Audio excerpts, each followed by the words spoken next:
ఆయన రూటే సపరేటు. రాజకీయాలలో ఆయనంతే. ఎవ్వరి మాట వినడు. తెలంగాణ బీజేపీలో ఒకప్పుడు ఆయన ఐకాన్.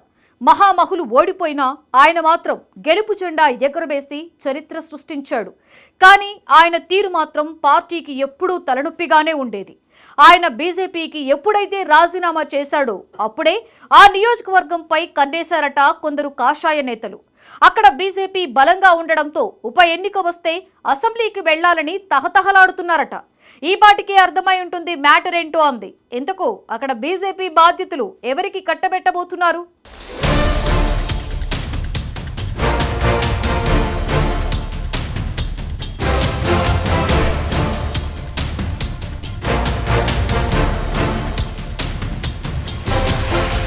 తెలంగాణపై బీజేపీ పెద్దలు ప్రత్యేకంగా దృష్టి పెట్టారు. ప్రస్తుతం రాష్ట్రంలో ఉన్న రాజకీయ పరిస్థితులను తమకు అనుకూలంగా మార్చుకునేందుకు ప్రయత్నిస్తున్నారు.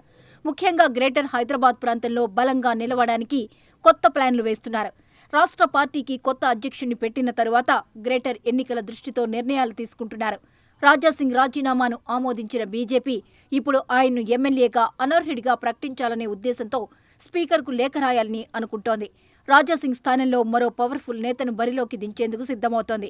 గోషామహల్లో ఉప ఎన్నిక వస్తే ఎలాగైనా అక్కడి నుంచి పోటీ చేసి అసెంబ్లీలో అడుగు పెట్టాలని కొంతమంది నేతలు పావులు కదుపుతున్నారట. ఇప్పుడు గోషామహల్ బాధ్యతలను స్వీకరించేందుకు కొందరు ఉవ్విళ్లూరుతున్నారట.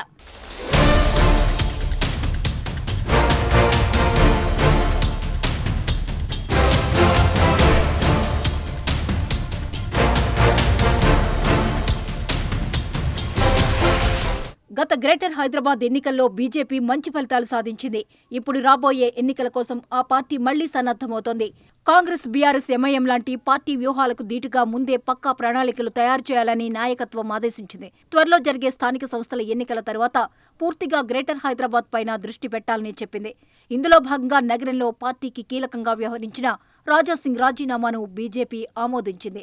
ఆయన బీజేపీ టికెట్పై గెలిచినందువల్ల ఇప్పుడు ఆయనపై అనర్హత వేటు వేయాలని స్పీకర్కు లేఖ రాయాలనుకుంటోంది. స్పీకర్ ఆమోదిస్తే జూబ్లీహిల్స్ తో పాటు గోషామహల్ నియోజకవర్గానికి ఉప ఎన్నిక జరగొచ్చన్న టాక్ రాజకీయ వర్గాల్లో వినిపిస్తోంది. అందుకే గోషామహల్ బాధ్యతలను బలమైన నేతకివ్వాలనుకుంటోందట.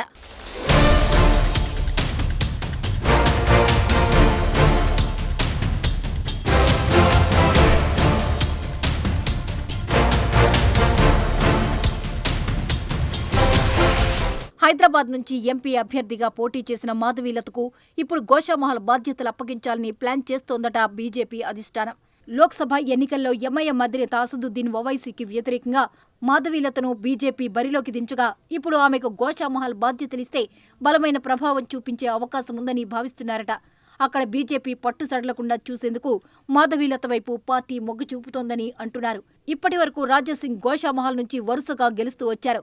ఆయనపై అనర్హత వేటు పడితే ఆ స్థానానికి మాధవీలతనే బీజేపీ అభ్యర్థిగా పెట్టాలని నిర్ణయం తీసుకున్నట్లు ప్రచారం జరుగుతోంది.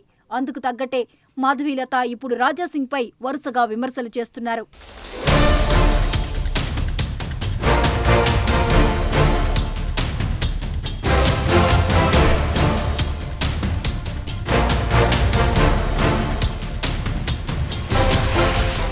మాధవీలత తెలంగాణ బీజేపీలో కీలక నేతగా ఉన్నారు. ఆమె దేనిపై అయినా అనర్గళంగా మాట్లాడగలరు. విరించి ఆసుపత్రుల చైర్పర్సన్ గాను, క్లాసికల్ సంగీత కళాకారిణిగాను పేరు తెచ్చుకున్నారు. లతామా ఫౌండేషన్ కి కూడా చైర్పర్సన్ గా ఉన్నారు.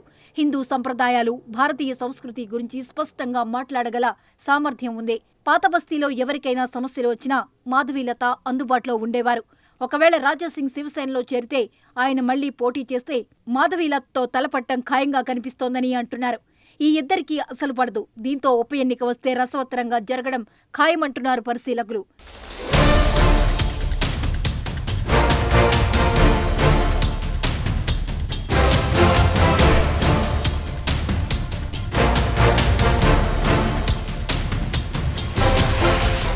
తెలంగాణలో ఎంపీ ఎన్నికల సమయంలో హైదరాబాద్ లోక్సభ స్థానం మాధవీలతకు కేటాయించింది బీజేపీ.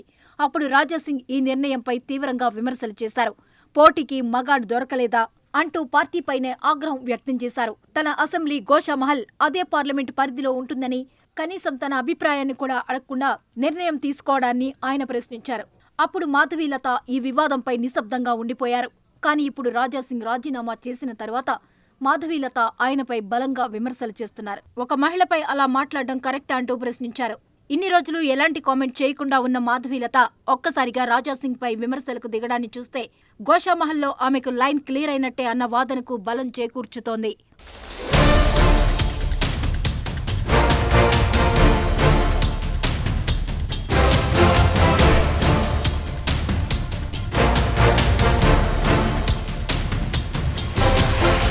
రాజ్యాంగంలోని 10వ షెడ్యూల్ ప్రకారం ఎంపీ లేదా ఎమ్మెల్యే తమ పార్టీకి స్వచ్ఛందంగా రాజీనామా చేస్తే ఆ సభ్యుని పదవి రద్దవుతుంది. కానీ ఇది స్పీకర్ నిర్ణయంపై ఆధారపడి ఉంటుంది. అంటే పార్టీ నాయకత్వం స్పీకర్కి లేఖ రాసి తమ నేత రాజీనామాను అంగీకరించమని తెలిపిన తర్వాతే స్పీకర్ ఆ అంశంపై నిర్ణయం తీసుకోవాలి. అయితే స్పీకర్ రాజాసింగ్ సభ్యత్వాన్ని రద్దు చేస్తారా లేదా అనేది చూడాల్సి ఉంది. ఇదే సమయంలో జూబ్లీహిల్స్ ఎమ్మెల్యే మాగంటి గోపీనాథ్ మరణంతో ఆ నియోజకవర్గానికి ఉప ఎన్నిక రావాల్సి ఉంది. ఈ 2 ఉప ఎన్నికలు జూబ్లీహిల్స్, గోషామహల్ బహుశా అక్టోబర్లో బీహార్ అసెంబ్లీ ఎన్నికలతో పాటు జరిగే అవకాశముంది.